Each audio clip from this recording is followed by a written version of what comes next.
Housing वाल को भेजा है मौलाना सलाहुद्दीन साहब। शिकारपुर का प्रोग्राम करे लाड़कानी के तरफ गाय जा पुलिस के थाने में उठाड़े छठाड़े रहा क्लासन को सिस्टम क्लास आता पूरी में मुकाम ड्राइवर क्लासन मोबाइल में थोड़े आगे सब आयो आधार कार्ड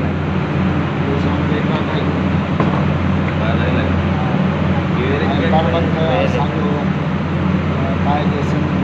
गाय जा पानी के पहुंची जैसे जो याद मोहम्मद भयो SSP शिकारपुर ज़िले की हद मुतालबो था कि उनका हाल में समूरे के धारे रंग जो हमरो पुलिस की लापरवाही सही को जैसे पुलिस जो वेठी बीठल भी पर्वत पहुँचण खपे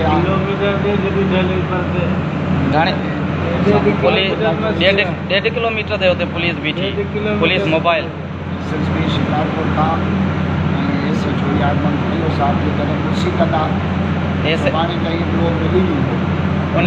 काइदे सिंध बि इंतिज़ामिया सां राब्ते में आहे इंशाअल्लाह सुभाणे 5 बजे ताईं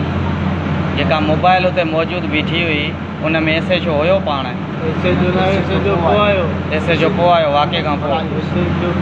सही पुलिस वारनि घुरायो SHO